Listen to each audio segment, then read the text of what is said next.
నమస్తే, welcome to hash tag you. నేను మీ రాజేష్. ప్రస్తుతం తెలంగాణలో రాజకీయాలన్నీ హైడ్రా చుట్టూతోనే తిరుగుతున్నట్టు తెలుస్తుంది. ఇవాళ హైడ్రా వాస్తవానికి అన్ని పొలిటికల్ పార్టీల మధ్య వార్ ఆఫ్ వర్డ్స్కు దారితీస్తుంది. పెద్ద ఎత్తున చర్చనీయాంశంగా మారుతుంది. ప్రజల్లో ఒక రకమైనటువంటి ఆందోళన, మరోవైపు రాజకీయ పార్టీల్లో డోలాయమానం, డైలమా కూడా కొనసాగుతుంది. ఇట్లాంటి సందర్భాల్లో హైడ్రా పైన ఎలా ముందుకెళ్లాలనే డైలమా నుంచి కొంత బీజేపీ ఇప్పుడిప్పుడే బయటపడుతున్నట్లుగా కనిపిస్తుంది. అంటే ఆ సంస్థ ఏర్పాటు సమయంలో కూల్చివేతలపై మొదట్లో బీజేపీలోనే కొన్ని భిన్న వాదనలు వినిపించినటువంటి పరిస్థితి ఉంది.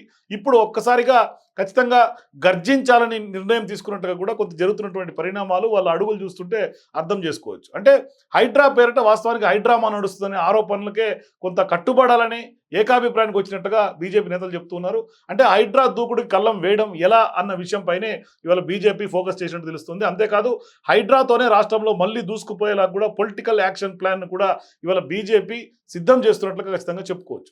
ఇంతకీ బీజేపీ పెద్దల అంతరంగం ఏంటి, హైడ్రాపై కమలనాథుల యాక్షన్ ప్లాన్ ఎలా ఉండబోతుంది అనేది మాత్రం ఒక రకమైనటువంటి చర్చ పొలిటికల్ సర్కిల్స్ జోరుగా సాగుతుంది.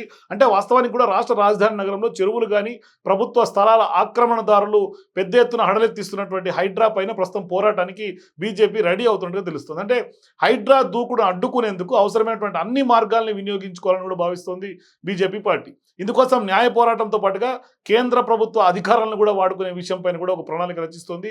ముఖ్యంగా హైడ్రా కూల్చివేతలపైన తొలుత బీజేపీ కొంత గందరగోళం కనిపించింది. కాలక్రమేణా ఆ గందరగోళం ఇప్పుడు కొంత తెరుమరుగైంది. హైడ్రా పేరిట పెద్దలకు న్యాయం, పేదలకు మరో న్యాయం అనుసరిస్తున్నారంటూ కూడా ఆరోపణలు చేస్తున్నారు బీజేపీ నాయకులు. అంటే ప్రభుత్వానికి వ్యతిరేకంగా రోడ్డెక్కాలని కూడా నిర్ణయం తీసుకున్నట్లుగా కూడా కొంత బీజేపీలోనే అంతర్గతంగా చర్చలు చేస్తున్నట్టు తెలుస్తుంది. అంటే ఆక్రమణలపైన కఠిన వైఖరి ప్రదర్శిస్తూ ఖచ్చితంగా ప్రభుత్వ భూములు, చెరువులు పరిరక్షిస్తామంటూ చెప్తున్నటువంటి సీఎం రేవంత్ రెడ్డి చేసినటువంటి ప్రకటనను బీజేపీ ఎంపీ రఘునందన్ రావు తొలుత మద్దతుగా నిలిచారు. ఇక కేంద్ర మంత్రి బండి సంజయ్ కూడా ఎంఐఎం నేతల ఆక్రమణలను కూడా తొలగించాలని ప్రభుత్వానికి సూచన చేశారు. ఇదే సమయంలో బీజేపీ రాష్ట్ర అధ్యక్షుడు కిషన్ రెడ్డి, ఎంపీ ఈటల రాజేంద్ర వంటి వారు హైడ్రా పేరిట అరాచకం చేస్తున్నారంటూ కూడా విమర్శలు గుప్పించారు. అయితే ఈ భిన్న వాదనలపైన పార్టీలో కొంత గందరగోళం కనిపిస్తుంది మొదట్లో, కానీ ప్రస్తుతం అంతా ఏకాభిప్రాయానికి వస్తున్నట్టుగా చెప్తున్నారు. తొలుత ప్రభుత్వానికి మద్దతుగా మాట్లాడినటువంటి ఎంపీ రఘునందన్ రావు ఇప్పుడు తన అభిప్రాయం మార్చుకున్నట్లు చెప్తున్నారు.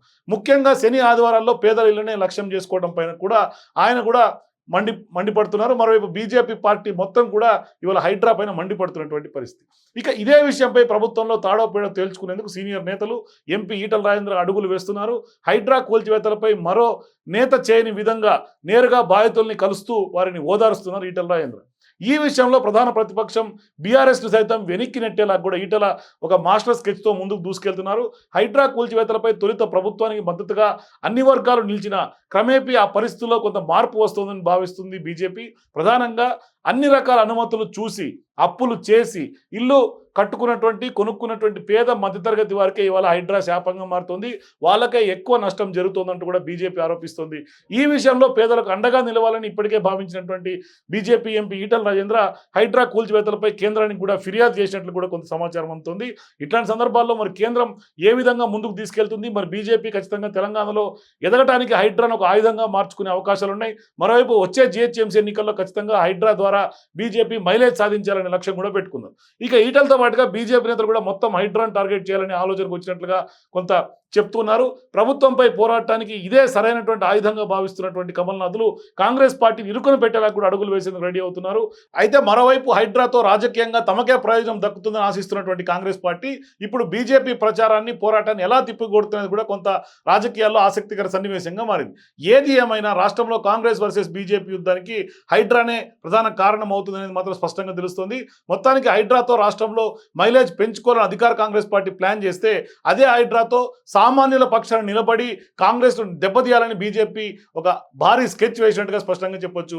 ముఖ్యంగా బీజేపీ నేత ఎంపీ ఈటల స్కెచ్ తోటి కాంగ్రెస్ సర్కార్పై కొంత పైచేయి సాధించేలా అడుగులు అయితే పడుతున్నట్టుగా స్పష్టంగా చెప్పొచ్చు.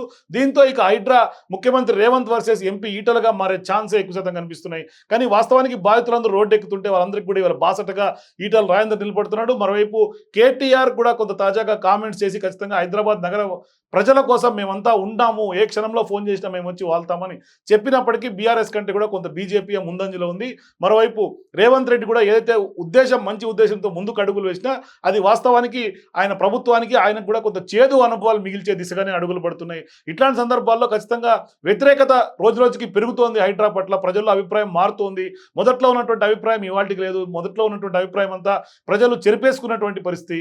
తాజాగా జరుగుతున్నటువంటి సామాన్యులు మధ్యతరగతులకు సంబంధించినటువంటి వాళ్ళు వీధిన పడుతుంటే ఖచ్చితంగా చాలా మంది తెలంగాణ ప్రాంత వాసులందరూ కూడా వాళ్ళ మనసులు కలిచివేస్తున్నటువంటి సంఘటనలు ఎక్కువ శాతం కనిపిస్తున్నాయి. దీంతో ఇంత కర్కశ ప్రభుత్వం రేవంత్ రెడ్డి అంటూ కూడా ప్రజలందరూ కూడా గగ్గోలు పెడుతున్నటువంటి పరిస్థితి మనం చూస్తున్నాం. ఇట్లాంటి సందర్భాల్లో ఖచ్చితంగా ఈ హైడ్రా ఎఫెక్ట్ ఖచ్చితంగా జిహెచ్ఎంసీ ఎన్నికలపైన స్పష్టంగా కాంగ్రెస్ పార్టీ పైన ప్రభావం పడే అవకాశం ఉంది. మరోవైపు ఖచ్చితంగా దీన్నే ఛాన్స్గా అందిపుచ్చుకుంటున్నటువంటి బీజేపీ స్పష్టంగా తెలంగాణలో మరీ ముఖ్యంగా జిహెచ్ఎంసీ ఎన్నికల్లో పాగా వేసేందుకు హైడ్రాను ఒక ఆయుధంగా చేసుకుని ముందుకు దూసుకెళ్లేందుకు పెద్ద భారీ స్కెచ్ తోటి ముందుకు వస్తుంది. సామాన్యుల పక్షాన మిగులుతున్నటువంటి సామాన్యుల పక్షాన కొంత బీజేపీ అండగా నిలుస్తుంది. కాబట్టి ఖచ్చితంగా బీజేపీకి ఇప్పటికే అర్బన్ ఓట్ బ్యాంక్ కూడా కొంత కలిసి వస్తున్నటువంటి నేపథ్యంలో కాంగ్రెస్ పార్టీకి జిహెచ్ఎంసీ లిమిట్స్ మరీ ముఖ్యంగా హైదరాబాద్లో ఓట్ బ్యాంక్ అసలు చెప్పుకుంటే సున్నాగా కనిపిస్తుంది. ఒక్క సీటు కూడా గెలవనటువంటి పక్షంలో మరింత దిగజారిపోయే పరిస్థితులే హైదరాబాద్లో కాంగ్రెస్ పార్టీకి ఓట్ బ్యాంక్ విషయంలో కనిపిస్తుంది. దీంతో ఇవాళ బీజేపీ 100కి 100 పాళ్ళు జిహెచ్ఎంసీ ఎన్నికల్లో కానీ రానున్నటువంటి ఒకవేళ బై ఎలక్షన్స్లో హైదరాబాద్ వేదికగా ఖైరతాబాద్ జరిగినా కూడా చేదు అనుభవాలే కాంగ్రెస్కు మిగిలే అవకాశాలు ఉన్నాయి. ఖచ్చితంగా బీజేపీ దూసుకెళ్ళడం స్పష్టంగా కనిపిస్తుంది. మీరు కూడా హైడ్రా ద్వారా ఖచ్చితంగా బీజేపీ తెలంగాణలో పాగా వేయాలనే ప్లాన్కి హైడ్రా కారణమవుతుందని మీరు అనుకుంటే మీ అభిప్రాయాన్ని కామెంట్ రూమ్ తెలియజేయండి. For more videos please watch #.